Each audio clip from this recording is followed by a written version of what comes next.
मैं अपने पूरे जीवन में न तो व्यर्थ में एक भी शब्द बोला हूं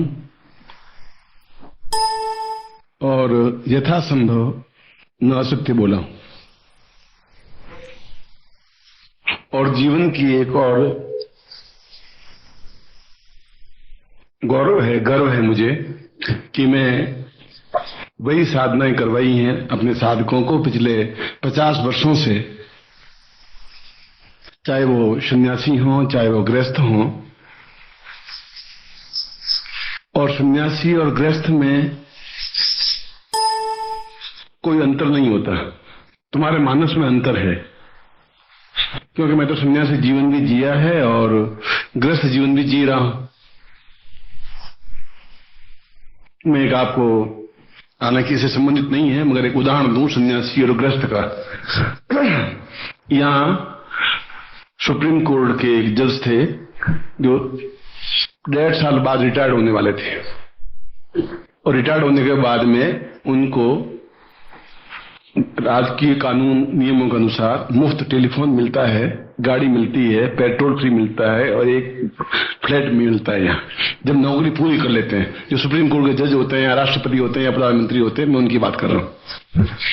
उनको बैठे बैठे किसी ने हवा भरी कि तुम सन्यासी बन जाओ, क्या पड़ा है, ये बेटे पोते पोतियां कुछ नहीं है, तुम सन्यासी बन जाओ। अब वो हवा बढ़ते गए, लोग हवा बढ़ते गए, फूलते गए थोड़े बहुत, और शिष्य थे।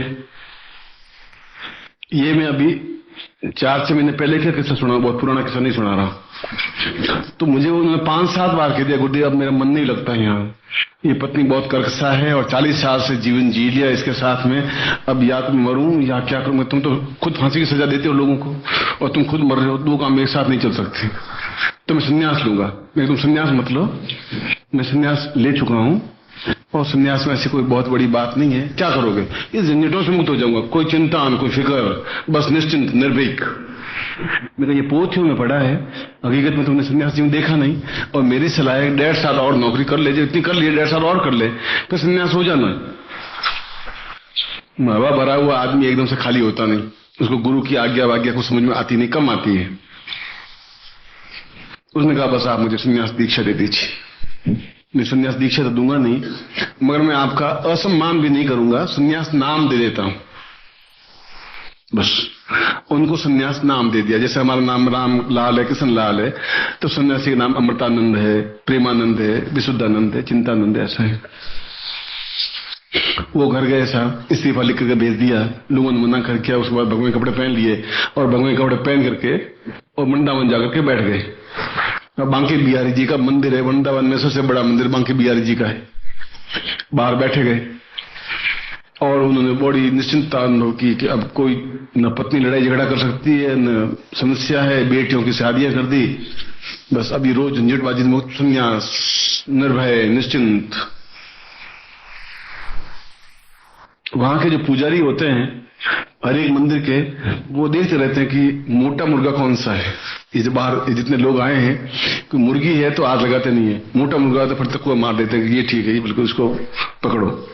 तो वो भी हाथ में रहते हैं, क्योंकि कैंचियां हर एक आदमी अपने हाथ में रखता है। ये मंदिर और पुजारी हो तो क्या हुआ, क्योंकि अभी पहले, हालांकि नाम मुझे लेना अच्छा नहीं लगता, मैं बनारस गया था तो मैं कपड़े उज्जवल एकदम पहने हुए थे, लोग नए थे, उन्होंने मुझे एकदम से बुलाया आदर के साथ में। हमने सोचा भाई ट्रस्टी बुला रहे हैं, हम गए, बैठिए आप। हम बैठे, प्रसाद लाया किलो भर, लीजिए। आप क्या काम करते हैं? मैं गुरु हूँ। उससे कर्म फूट गए। तो ये किलो भर प्रसाद भी गया, ये खुद ही गुरु है, ये हमें देगा भी क्या? मैं भी समझ गया, मैं प्रसाद क्यों दे रहा है। बाकी इतने लोग हैं, 200 प्रसाद मुझे ही प्रसाद दे रहा है, किलो भर प्रसाद दे रहा है। पत्नी भी बहुत खुश के गुरु जी का सम्मान हो रहा है, हमारा सम्मान हो रहा है। मेरे क्या सम्मान कुछ नहीं हो रहा है, ये तक थोड़ा लंबा डाल रहे, इतना ही है। और ये तो मुझे मालूम है, आपने प्रसाद दिया, मैं धन्य हो गया आज, मतलब इस मंदिर में। उसने कहा आप कितने साल से गुरु हैं? मैं कहा जब पैदा हुआ तब गुरु ही पैदा हुआ थे, तुम्हारे पिताजी गुरु थे तो मैं गुरु पैदा हुआ। अच्छा नमस्कार। मैं नमस्कार, उठ करके रवाना हो गए। महाजन का किस लिए बुलाया था? कुछ बता देने के लिए बुलाया था। बुलाया कुछ नहीं था, तकुआ लंबा था, उन्होंने थोड़ा डाला, मार पकड़ेगा इसमें मतलब कुछ है नहीं, तब डालेगा नहीं, फिर भी 100 रुपये रख करके आएगा। मैंने फिर भी 100 रुपये रखे। मैंने कहा आप जिस उद्देश्य से बुलाया था वो आपका पूरा हुआ नहीं, अब मैं क्या कर सकता हूँ, इसलिए 100 रुपये दक्षिणा भेंट चाहिए। नहीं नहीं नहीं, ऐसी कोई जरूरत नहीं है। मैं कोई जरूरत नहीं है, पर फिर भी काम ही आएंगे ये फालतू। इसमें गवर्नमेंट नासिक के छपे हुए नोट है, आप चिंता मत करिए। तो मंडावन बिहारी वो भी पुजारी जी ने देखा कि आप क्या काम है? मैं रिटायर्ड जज सुप्रीम कोर्ट। अरे को माल वाल कमाया होगा, सोचा होगा उन्होंने। उनका बस अब मैं कोई निश्चिंत हूँ, निर्भीक हूँ, बेटियों की शादियां कर दी, बेटों की शादियां कर दी, पोते हो गए, अब सन्यासी बस भगवे कपड़े पहने हुए हूँ, कोई मुझे चिंता फिक्र कुछ नहीं है, ना मैं करूंगा। तो दिन भर आप बैठे बैठे करेंगे भी क्या? आप ऐसा करिए कि अकाउंट है, आप चेक करते रहिए। लोग चढ़ावा चढ़ाते हैं, आप टोटल तो लगा ही सकते हैं, खाली बैठे क्या करेंगे? हाँ, मैं खाली बैठे क्या करूंगा, ये तो भगवान की सेवा है। उन्होंने टोटल लगाना शुरू कर दिया। अब 4 घंटे उस टोटल में बीत गए रात को। फिर उसने कहा कि आप ऐसा करिए, आप तो पढ़े लिखे हैं, आप इसको इनकम टैक्स व्यू पॉइंट से इसको सेटअप करते रहिए।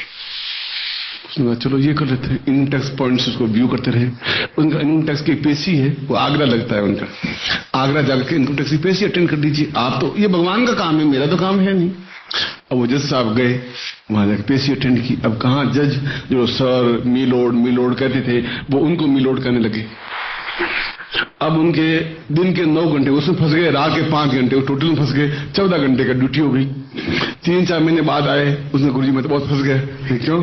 तुम निश्चिंत होकर गए थे सन्यासी के? सन्यासी क्या, वहां तो यहाँ तो साला 3-4 घंटे की ड्यूटी थी, वहां तो 14 घंटे के बाद कोई यश न कोई सम्मान, फिर कहते ये टोटल गलती हुई, ये टोटल गलती। गुरुजी मैं सन्यास नहीं लेनी चाहिए थी, या तो तुम ले चुके हो। तो सन्यास में भी कोई सुख नहीं है, अगर नॉलेज गुरुजी से नहीं प्राप्त करोगे तो सन्यास भी वैसे उलझ जाओगे जैसे उन्होंने उलझा। अब नौकरी पर भी नहीं जा सके, रिटायर दे दिया। इसलिए सन्यास जीवन, तुम्हारे मन में ख्वाब होगा कि सन्यास जीवन बहुत महान है, ये महान है, मगर ऐसा इस तरीके से सन्यास जीवन लेने से जीवन में पूर्णता नहीं प्राप्त होती। इसकी अपेक्षा ग्रस्त जीवन ज्यादा सुखी है। कोई टाइम सन्यास जीवन बहुत सुखी था जब हिमाचल में या हिमालय में या ये गढ़वाल में छल कपट झूठ असत्य कम था, क्योंकि बसें गई नहीं थी, वहां पगडंडियां थी। अब बसें जब चली गई तो चाय वाले चले गए, चाय वाले चले गए, बीड़ी वाले चले गए, बीड़ी वाले चले गए, तो पुजारी चले गए, पुजारी चले गए तो झूठ चला गया। अब उसके बाद में वो गंगोत्री भी वैसे ही हो गया जैसा ये आपका जोधपुर का कनॉट प्लेस, या कनॉट प्लेस थोड़ा अच्छा है, चांदनी चौक में फतेहपुरी है, बस वैसी गंगोत्री हो गई। वो उनकी, उनमें भी कपट झूठ छल जैसी स्थिति आ गई। ये सारी स्थितियां, मैं उनकी निंदा नहीं कर रहा हूं सन्यासी की, मैं उनकी प्रशंसा भी नहीं कर रहा हूं। मैं ये कह रहा हूं कि आप ग्रस्त रहें तो पूर्ण ग्रस्त रहें, उसमें कोई काम करने में कोई दोष नहीं है। सन्यासी रहें तो फिर पूर्ण सन्यासी रहें, फिर बाकी बिहारी जी की सेवा होती रहेगी मन में। आप दो नाव पे पांव रख करके नहीं चल पाएंगे। गृहस्थ हैं तो निर्भीकता से गृहस्थ हूं, पत्नी है, गृहस्थ में समस्या आएंगी, और सन्यास में भी समस्या उतनी आ गई, उससे ज्यादा आ गई। इसलिए अगर आप गृहस्थ हैं तो गृहस्थ का आधार फिर धन है, क्योंकि बिना धन के आपको सम्मान, यश, सुख, सुविधा, लड़कों के फीस, मेडिकल कॉलेज में लड़के को यहां भर्ती कराते हैं तो 6 लाख रुपए लगते हैं एक साथ। पहले डोनेशन देना पड़ता है, डोनेशन है, वो खुद मांग लेते हैं, डोनेशन देना है, मतलब तुम दान दोगे पर 6 लाख दोगे। अब बताइए, जब धन है ही नहीं तो कैसे वो काम करेगा? वो मेडिकल भर्ती कैसे होगा? लड़का नहीं होगा तो लड़का मायूस हो जाएगा। लड़के की शादी करनी है, मगर हम कुछ चाहते कुछ नहीं है, बारातियों की स्वागत सत्कार करिए और 50-60 लाख रुपए तो खर्च करेंगे यार, बस हमें चाहिए कुछ नहीं। ये बात है कि आप 40 कैश कर लीजिए, बाकी आप लड़की को दे रहे हैं, हमें थोड़ी दे रहे। अब कितने उदार दयावान है कि हमें चाहिए कुछ नहीं, बस 60-70 लाख खर्च करेंगे, बस हमें कुछ नहीं चाहिए। आदमी बड़ा एक मंजा हुआ हो गया है गृहस्थ में, तो उसके लिए संस्कृत में श्लोक है बर्तन का, यस्यास्ति वित्तम वित्तमंधन स नर कुलीन, यानी समाज बहुत सम्मानीय। यस्यास्ति वित्तम स नर कुलीन स पंडित स गुणवान स गुणज्ञ स एव वक्ता सच दर्शनीय सर्वे गुणा कांचन माश्रयन्ते। वो कुछ है नहीं, गुण उस कंचन में, उसका धर्म है, इसके लिए वो पंडित भी है, बुद्धिमान भी है। लोग सलाह लेने आते हैं, मेरी लड़की की शादी नहीं हो रही, बहुत परेशान हूं और उसकी डिमांड बहुत ज्यादा है कि आप सलाह दें क्या करूं। उनका मैं तो आपको 40-50 हेल्प कर सकता हूं। तो वो 50,000 की हेल्प लेने के लिए आया। आप बहुत महान नहीं है, आपको बोलना भी नहीं आता सही ढंग से। इसे धन प्राप्त करना कोई कठिन नहीं है। ये बात है कि पाप से, छल से, झूठ से, कपट से हम धन एकत्र नहीं करें। और इस प्रकार का धन केवल देवी सहायता से ही प्राप्त हो सकता है, देवताओं की सहायता से ही प्राप्त हो सकता है। और मैंने प्रारंभ में एक लाइन बोली थी, बात कही थी कि मैं जब तक अनुभव नहीं कर लेता हूं तब तक साधना अपने शिष्यों को नहीं देता हूं। मैं किताब से पढ़ करके मैं देता हूं। कभी ने कहा है कि लोग कहते पोथन की देखी, मैं कहता आंखन की देखी। लोग पोथन पढ़ करके बता देते हैं, मैं तो आंखों से देखता हूं कंफर्म में, तभी मैं कहता हूं। मैं भी वही बात दोहरा रहा हूं कि यदि अपने संन्यास जीवन में या तो दीक्षा ली होगी या प्रयोग किया होगा, सिद्ध किया होगा, सफलता मिली होगी, ठीक वैसा ही किताब लिखा वैसा हुआ होगा, तो अब मुझे अधिकार है कि मैं आपको वो दूं। अब मेरा अधिकार है। अब आपको सफलता कम मिले या ज्यादा मिले, वो आपके जीवन का छल है, जीवन का पाप है, जीवन का झूठ है, जीवन की न्यूनता है, मन की एकाग्रता नहीं है, कुंडलिनी जागरण नहीं है। ये कुछ न्यूनताएं हमारी हैं, इसको हम स्वीकार करते हैं। जो कुंडली जागृत होगी नहीं तो हम अंदर उतर नहीं सकते। बाहर इतना झूठ, छल और कपट है, उनके समान हमें बनना ही पड़ेगा। झूठ बोलने के साथ आप हरिश्चंद्र बनकर रह नहीं सकते। आप कह देंगे कि भाई 1 रुपये 2 पैसे में कपड़ा आया है, तो उसने कहा ठीक है 1 रुपये लेना है, और तुम कहा आप हो गए 2 रुपए, वो कहते अगर नहीं 100 रुपया, तुम कहते 100 रुपये घर पे नहीं आया भाई, 100 रुपये 2 रुपये लगे घर, चलो 5 रुपये। अब झूठ बोलना ही पड़ता, क्योंकि वो झूठ बोलने के लिए आपको मजबूर कर रहा है। ये सारी स्थितियां में सामाजिक प्रवृत्ति बदल गई है, वो सामाजिक प्रवृत्तियों की बदलाहट की बात कर रहा हूं। और अगर आप कह रहे हैं कि सामाजिक बदल गया है, तो समाज तो बदला है ही नहीं। त्रेता युग में क्या था तुम्हारे?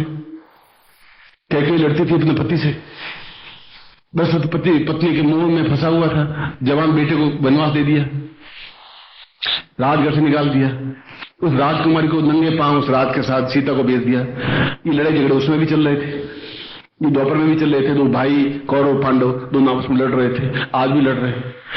पहले भी स्त्रियों के कपड़े खींचते थे, आज कम से कम कलयुग में कपड़े नहीं खींच सकते, अब किडनैप कर सकते हैं, तो सड़क पे कपड़े नहीं खींच सकते। तो ये प्रवृत्ति, सामाजिक प्रवृत्ति कोई नई कलयुग में नहीं हुई है, ये द्वापर में वैसी थी, त्रेता युग में वैसी थी, राम राज्य में भी वैसी थी। राम के राज्य में ये सब घटनाएं घटी, राम के घर में घटी। राम खुद मर्यादा पुरुषोत्तम थे, उन्होंने पिता की आज्ञा का पालन किया, वो वनवास गए, पूर्ण सन्यासी की तरह रहे। विभीषण का राजतिलक हुआ तब भी नगरी में नहीं गए, उन्होंने कहा पिताजी ने आज्ञा दी थी तुम किसी शहर में नहीं जाओगे, तो शहर में नहीं जाऊंगा। लक्ष्मण को कहा तुम जाके राजतिलक करके आओ विभीषण का, मैं उन्होंने किया। समाज कैसा था मैं उसके उदाहरण दे रहा हूं। इसलिए आपको उस बात की चिंता नहीं करें, कलयुग में बहुत ज्यादा झूठ छल बढ़ गया है। इतना झूठ का बढ़ तो कौरवों में भी था, इतना तो वहां पर भी आपस में लड़ते थे। अपने खुद के भतीजे को, अभिमन्यु को काट डाला था उन्होंने, निर्दयता पूर्वक, निर्ममता पूर्वक। वो आज भी हो रहा, पहले भी हो रहा। समाज वही है, आप भी वही हैं। आप भी द्वापर में होंगे, या तो कौरवों में होंगे या पांडवों में होंगे जरूर, क्योंकि जन्म तो लेते ही रहते होंगे। तो ये बात है नहीं पहली बार जन्म दिया जिंदगी में। आपको याद नहीं है कि आप क्या थे। कृष्ण के आपने भी दर्शन किए होंगे, दुश्मन के रूप में किए होंगे या मित्र के रूप में किए होंगे, दर्शन जरूर किए होंगे। वो स्मृतियां विलीन होती गई और भगवान ने अच्छा किया कि हमें पिछले जीवन की घटनाएं याद रहती नहीं। अगर याद रहे तो हम एक दूसरे काट काट के मर जाएगा, साला ये पिछले जीवन में इसने पैसे खा के मरा था, छोड़ूंगा नहीं साले को, तुमने पिछले जीवन में ये किया था। तुम तो जिंदा ही नहीं रह सकते, तुम तो या तो फांसी खाओगे या उसको चक्कू मारोगे। इसलिए भगवान ने सबसे अच्छा किया कि पीछे का पर्दा एकदम से खत्म कर दिया। अब जन्म लेने के बाद जो कुछ याद है, उसके बाद भी ये हालत हो रही है, बम गिर रहे हैं, लड़ाई झगड़े हो रहे हैं। और आज ये अखबार में सुबह पढ़ा था कि बेटे ने अपने बाप और मां को मार दिया धन के लिए, भाई को, तीनों को हत्या कर दी उस जमीन के टुकड़े के लिए। अब सोचिए जिसने जन्म दिया उस बेटे को, जिसने उम्मीदें बांधी, वो रात को सोते हुए को अपने बाप को और मां को और भाई को मार दे, वो क्या करेगा? उस पैसे को करेगा क्या? मुझे समझ नहीं आ रहा है, उस जमीन के टुकड़े को क्या करेगा? मगर आदमी बहुत विवेकवान नहीं रहा है, हम यहां विवेकवान बन रहे हैं। हम अज्ञानवान बन रहे हैं, हम यहाँ शुद्ध सात्विक बन रहे हैं। मैं आपको गलत गाइड नहीं कर रहा हूं, मैं ऐसा नहीं कह रहा तुम बीड़ी पियो, सिगरेट पियो, कि छल करो, झूठ करो, कि हत्या करो। मैं तुम्हें कह रहा हूं कि क्रोध का शमन करो, तुम्हें क्रोध रहे, ये तो मैं तुम्हें कहता हूं। क्रोध तुम्हारा खत्म नहीं हो, अविवेकपूर्ण क्रोध नहीं हो। ऐसा नहीं कोई तुम्हें थप्पड़ मारे, तुम कहते अच्छा गांधी के एक गाल और मारे भैया, हम गांधी जी मैं तुम्हें बनाना चाहता भी नहीं। वो अगर एक थप्पड़ मारे तुम 40-50 मारो, साला जिंदगी में दूसरा थप्पड़ मार ही नहीं सके। मैं तो यही आज्ञा देता हूं, हम कायरतापूर्वक जिंदा नहीं रहेंगे। ऐसी कायरतापूर्वक जिंदगी क्या काम की? कोई मुझे गाड़ी देके देखे, मैं बताऊं उनको कैसे मारता हूं मैं। इस उम्र में भी 1 लात लगाऊंगा, सड़क पे जाके गिरेगा, परवाह नहीं करता उसके बाद में जो भी होगा आगे चले जाना। थाना पड़ा, ये पुलिस पड़ी और गुंडे पड़े, मैं भी गुंडा बन के दिखा दूंगा। ये सारी बातें कहने के पीछे मकसद मेरा ये है कि समाज वही है, हम साधनात्मक पक्ष से मजबूत तब हो पाएंगे जब हम पूर्ण रूप से देवता के या गुरु चरणों में समर्पित हो सकेंगे, चाहे गुरु आपका कोई भी हो। मेरे 24 गुरु थे, 25 गुरु, दत्तात्रेय के 24 गुरु थे। जिसके पास भी ज्ञान है उसके पास से ज्ञान लेने वाले को गुरु कहते हैं, बस। बाकी लोगों को पंडा कहते हैं, पुजारी कहते हैं, ये कहते हैं, वो एक अलग अर्थ है, वो भी नमन है, वो भी पूजनीय है हमारे लिए। चाहे वृंदावन के हों, चाहे हरिद्वार के हों, कहीं बेले है तो वो भी श्रद्धास्पद है। मेरे मन में किसी के प्रति कोई अनुराग या विराग नहीं है, मगर उनका कर्तव्य है कि ज्ञान हो तो उनके पास ज्ञान होना चाहिए। और मेरी राय में आपको उनसे ज्यादा ज्ञान है। आप कभी हरिद्वार जाए तो उनसे आप थोड़ी जिरे कर लीजिए कि यक्षिणी क्या होती है। वो कहते ये कोई पितृदान करवाना है, आइए साथ में आइए, क्या उनकी माँ मर गई, बाप मर गया, गौदान करवाना है। अब वो यक्षिणी को समझे कि इनके साथ में उनकी गौदान करवाना है। और 5 रुपए में गौदान है, बकरी मिलती नहीं, बकरी का बच्चा भी नहीं मिलता 5 रुपए में, और पूरी गौदान। और ठेठ तुम्हारे पिताजी मरे, वो बेहतर नहीं पार भी करवा देगी, फिर तो मां मरेगी तभी पार करवा देगी, वो गौ मरेगी नहीं। तो इससे बड़े तो महान उच्च कोटि के योगी तुम्हें और कहीं मिलेंगे भी नहीं, केवल हरिद्वार में मिल सकते हैं। अब खुद बताइए वो क्या हित कर सकते हैं? कठोर बोले, कड़वा बोले और शिष्य की कभी भी प्रशंसा नहीं करे, वो गुरु होता है। जिसने शिष्य की प्रशंसा कर ली वो गुरु खुद गिर गया और शिष्य अपने आप पे डाउन हो जाएगा कि अब मैं तो बहुत महान बन गया। आज मुझे मालूम पड़ा, आज वो यहाँ खड़ा लड़का, करीब 58 पत्रिकाएं, मंत्र तंत्र चेतना, मंत्र तंत्र केंद्र, मंत्र तंत्र साधना, मंत्र तंत्र रहस्य, 58 पत्रिकाएं छप रही। मुझे आज मालूम पड़ा 58 पत्रिकाएं लेके आया गुरुजी, देखिए मंत्र विज्ञान आपके अकेले की नहीं है, इतनी किताबें और निकल गई हैं। अब लोग मंत्र तो पहले पढ़ लेते हैं, आगे में यंत्र विज्ञान है कि नहीं है, गुरुजी की पत्रिका, किसकी पत्रिका, ये तो आगे वो खरीद लेता बेचारा। अब उसमें से लिया, उसमें से लिया, मैंने कहा 58 पत्रिका निकलने लगी है, आगे मंत्र तंत्र, आगे विज्ञान, क्योंकि वो तो कॉपीराइट है। यंत्र विज्ञान, मंत्र तंत्र रहस्य, मंत्र चेतना, मंत्र तंत्र आलोक, मंत्र तंत्र गगन, अब बताओ, मंत्र पृथ्वी, मंत्र भूलोक, आपके बारे में निकलते हैं, बम्बई से निकलती है, एक गणेश है वहाँ जो शिष्य है, वो पत्रिका 2 अंक निकाल दिया, 30 अंक निकाल दिया उसने, नाम दिया है। मंत्र से मेरे पास पड़ी है 59 पत्रिकाएं। अब बताइए मैं इनको क्या करूं? क्या मुग्ध में चलाऊं? वो जब गेहूं उगेगा तो घास फूस उगेंगे ही, उगने दीजिए। बाकी लोग अपने घास फूस ही रहेगा, गेहूं ही रहेगा, गेहूं की बाली गेहूं ही रहेगी, इसमें कोई बात ही नहीं है। क्योंकि वो सोचते हैं कि पत्रिका बहुत बिक रही है, एकदम पैसा इससे कमाया जा सकता है।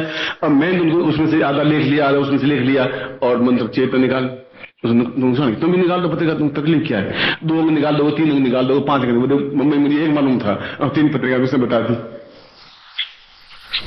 ये आज की युग की एक परिपाटी है, चेतना है, मेरे लिए वे महापुरुष हैं। मैं उनको भी प्रणाम करता हूं कि उन्हें नकल करने में भी बहुत उच्चता प्रदर्शित की। मैं तो नहीं कर सकता इतनी नकल, इस मामले में तो मैं कमजोर हूं उसके सामने।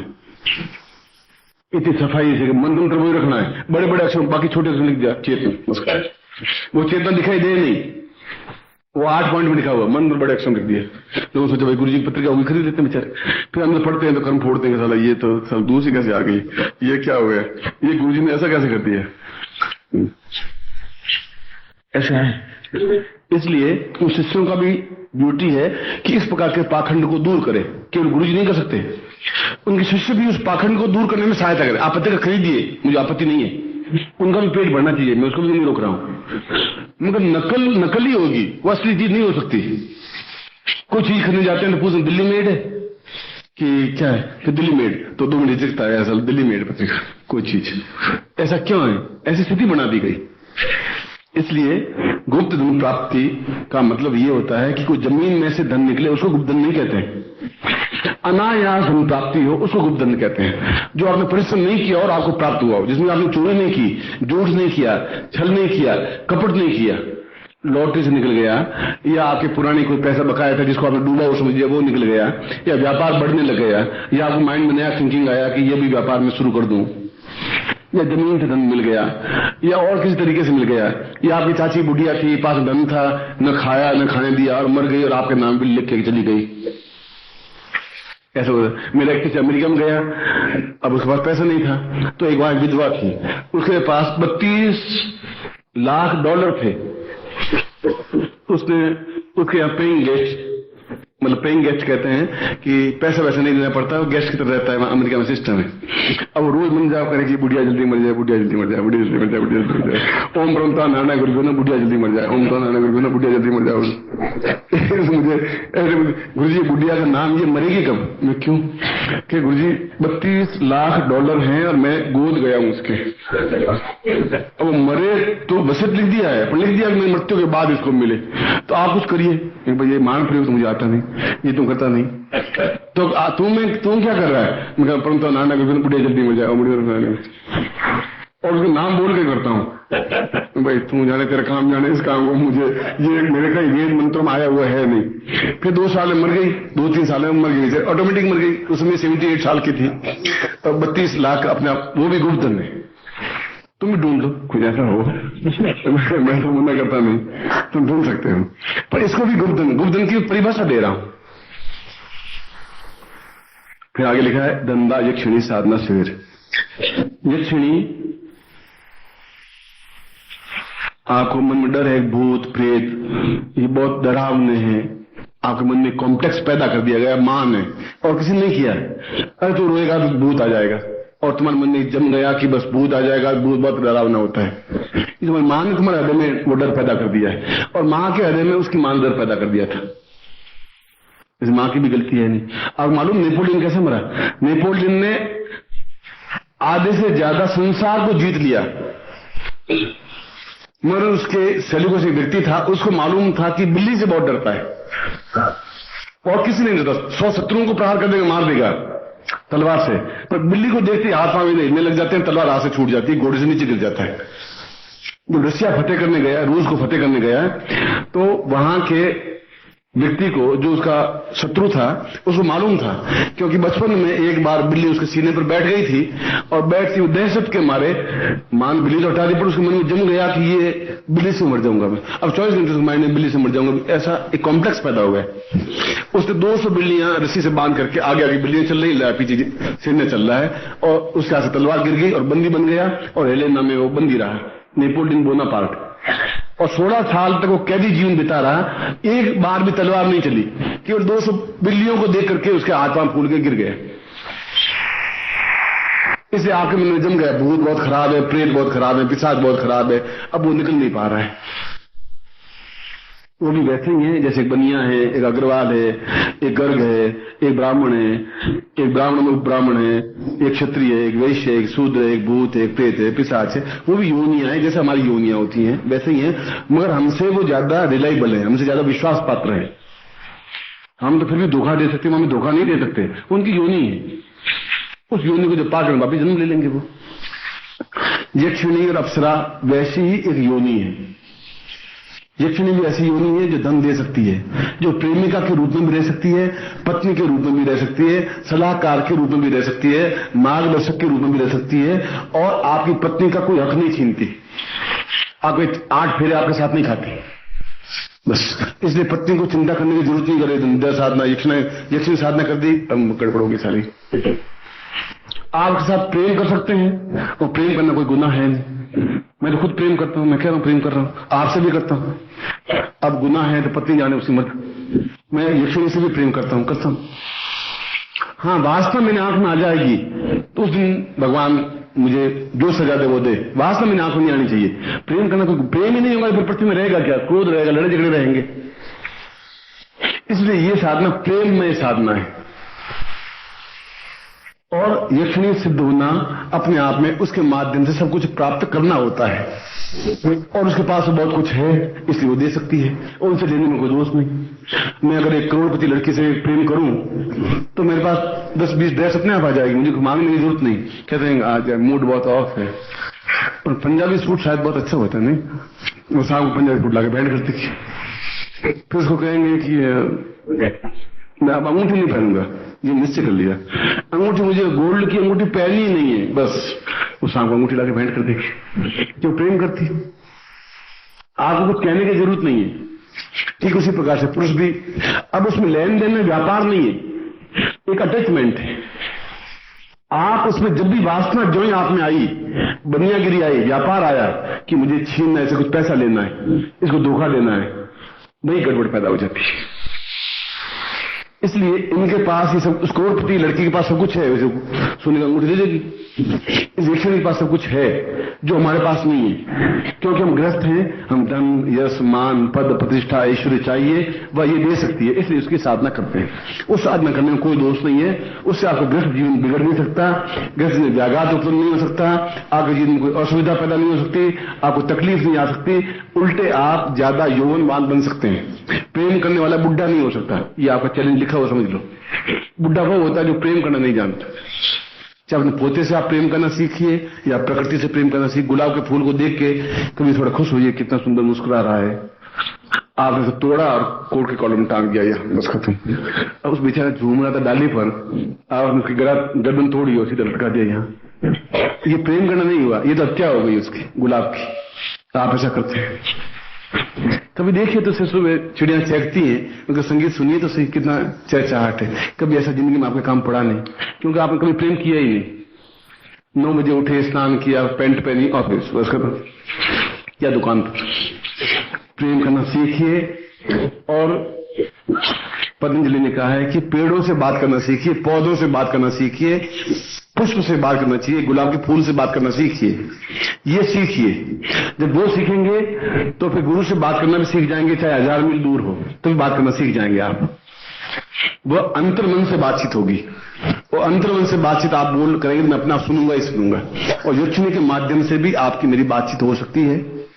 आप कहेंगे वो वायु मार के मुझे संदेश पहुंचाएगी, मैं आपको समाचार दे दूंगा, बस। मेरे लिए तो बहू के बराबर है। आपकी शादी अगर उससे हो जाती है तो मेरे लिए तो बहू हुई, मैं तो उसको आशीर्वाद दूंगा। आप साथ में आएंगे तो, और गृहस्थ जीवन की दीक्षा दूंगा, चिंता मत करना। आप ले आइए, सिद्ध करने के बाद में घबराने की जरूरत नहीं है।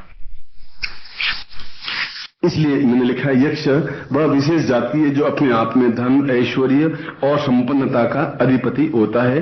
देवताओं के धनाधीश कुबेर स्वयं यक्ष जाति के हैं। इसी जाति की स्त्री जिसे प्रिया रूप में प्राप्त हो, उससे धन, ऐश्वर्य और संपन्नता भला कैसे दूर रह सकती है। हम जगदम्बा से धन, ऐश्वर्य प्राप्त कर सकते हैं, महादेव जी से भी प्रार्थना करते हैं, हनुमान जी से भी कहते हैं कि आपको 100 में लड्डू चढ़ाऊंगा, एक लॉटरी का टिकट निकल जाए, उसको भी तो ये कहते हैं। तो धंधा यक्षिणी से भी कह सकते हैं। इसलिए ये प्रयोग अपने आप में सीधा है, सरल है, आसान है। हनुमान जी की अपेक्षा ये बहुत सरल है। जब हनुमान जी की साधना करने की होगी तो मैं कह दूंगा। एक व्यक्ति था, उसकी पत्नी गुम हो गई। पत्नी गुम हो गई तो महीने भर भटकता फिरा, पत्नी मिली नहीं। तो राम जी के मंदिर में गया, हे रामचंद्र कृपालु भजन अरुण दारुणम नव कंज लोचन कंज मुकर कंज पत कंजारुणम। राम प्रसन्न हुए, बोल क्या बात है बेटा, आज मुझे इतना याद किया, तो मेरी पत्नी गुम गई, 1 महीना भर हो गया। उन्होंने कहा कि ये डिपार्टमेंट मेरा नहीं है, यहाँ से 1 किलोमीटर हनुमान जी का मंदिर है, तो वहां जा, वो ढूंढ के लाता है। मेरी पत्नी भी गुम गई थी, वो ही लाया था। ये मेरा डिपार्टमेंट नहीं है, वो डिपार्टमेंट उसका है, तो ये गलत आ गया। तो वहां जाकर कहेगा तो वो ये काम करता है। मेरी पत्नी गुम गई थी, मैं खुद भटकता फिरा, मिली नहीं, वो काम हनुमान जी का है। इसे बोर्ड लाएगा तू वहां जा, ये तुम गलत फंस गया है, यहाँ मेरे मंदिर जाप करने का कोई फायदा नहीं है। तो हनुमान जी के मंदिर जाप मैं बाद में करवा दूंगा, पहले यक्षिणी मंदिर जाप करवाऊंगा, जिस धन प्राप्ति इजीली हो जाएगी। वो डिपार्टमेंट अलग है, लड़ाई झगड़ा करना हो तो हनुमान जी करवा दूंगा। अभी धन प्राप्त करना है इसलिए धंधा यक्षिणी, क्योंकि हमारे यहाँ देवताओं के अलग अलग डिपार्टमेंट है। राम जी का डिपार्टमेंट अलग है और हनुमान जी का डिपार्टमेंट अलग है। राम जी खुद कह रहे हैं तो मैं खुद भी भटकता फिरा भैया, जब मैं नहीं ला सका तो मैं तेरी कहां से लाके दूंगा तुम वहां 1 किलोमीटर दूर ही है, वो गदा दिए बैठे सिंदूर चढ़ा देना, वो ले आएंगे कहीं न कहीं से लाएंगे, वो डिपार्टमेंट उसके पास है। इसलिए धंधा यक्षिणी साधना करवा रहा हूं और अत्यंत गंभीरता से आप इस साधना को करें, और यदि सही तरीके से करेंगे, जो मैं तरीका बताऊं उस तरीके से करेंगे तो अवश्य ही सफलता मिलती ही है। मैं फिर ही लगा रहा हूं, इसलिए मिलती है कि मेरा अनुभव सिद्ध बात है। इसलिए बार बार किसान उस गेहूं को बोता है और गेहूं को बो के बार बार उसको पानी देता रहता है। क्यों? उस विश्वास है कि आज 4 महीने बाद भी एक गेहूं की बाली भी निकली तो एक गेहूं के 100 गेहूं के दाने मुझे मिल जाएंगे। उस विश्वास के सहारे पानी देता है, धूप में, सर्दी में, गर्मी में, और परिश्रम करता रहता है। अटैचमेंट नहीं, एकजुट हो जाएगा, अपने आप में समा जाएंगे आप। या तो ये तरीका है, या फिर अपने आप में कॉन्फिडेंस हो, देवताओं में कॉन्फिडेंस हो, दोनों रास्ते हैं। मुझे भी अपने गुरु पर असीम श्रद्धा है और अनिर्वचनीय श्रद्धा है। मैं भी उनके बिना नहीं रह सकता। मेरी मजबूरी है कि मैं यहाँ बैठा हूँ, आपकी मजबूरी है कि आप ग्रेटर क्लास में जाके बैठे, पर उसके बाद भी जब भी मौका मिले, कोई बिना स्वार्थ के भी कभी मिल सकते हैं। नहीं होगा, नहीं होगा, मिल तो लेते हैं, मिलने पर गंगा नदी में नहा लेते हैं, नहीं होगा तो कम से कम मैल तो धुलेगा ही धुलेगा, पाप नहीं दूर होंगे तो। बहुत एक जीवन का एक क्षेत्र है, इसलिए इजी साधना है, सरल साधना है, और धन प्राप्ति के लिए, ग्रस्त के लिए अद्वितीय साधना है, बहुत सरलता से प्राप्त होने वाली साधना है। इसलिए इस मामले में कहीं कोई चिंता करने की जरूरत नहीं। अब मैं आपको प्रयोग प्रारंभ करवा रहा हूं। ये मैंने समझाया है कि आपके मन में कॉम्प्लेक्स यक्ष के बारे में, या यक्षिणी के बारे में, या साधना के बारे में, या कंफ्यूज हो कि सिद्ध होगी कि नहीं होगी, तो पहले तो ये सोच लीजिए सिद्ध होगी ही, और गारंटी के साथ होगी। कि जब गुरुदेव कह रहे हैं तो मुझे क्या स्वार्थ है कि मैं आपको झूठ बोलूं और फिर एक पाप की गठरी अपने ऊपर रखूं। मुझे तो कोई स्वार्थ है, मैं जो कुछ कहूंगा आपको 2 टूक कहूंगा, साफ कहूंगा, नहीं होगा बता दूंगा कि इसलिए नहीं हो रही है, हो रही है तो बता रहा हूं इसलिए हो रही है। और ग्रस्त जीवन जैसा कोई जीवन नहीं है। संन्यास जीवन है तो कभी मैं संन्यास लूँ तो मेरे साथ चले चलना, मेरे साथ चलना, आपको संन्यास जीवन का आनंद भी दूंगा, मुझे तो उसमें कोई तकलीफ है नहीं कि मैं तो जल्दी लेने वाला हूँ, ये और बता देता हूँ। अब कब लूंगा ये तो रहस्य बाद में बताऊंगा, अभी बताया नहीं, ऊपर लड़ झगड़ा हुआ नहीं, सीधा ऊपर गया नहीं, बस हाँ वो बस ये मैं पहले कह रही थी आप संन्यास लेंगे ना, या आज बात खुल गई, फोन खुल गया आगे नहीं खुल गई, इसलिए पहले से ऊपर प्रणाम करता हुआ आपको कह रहा हूँ मैं अभी नहीं ले रहा हूँ, तो टाइम से ले रहा हूँ।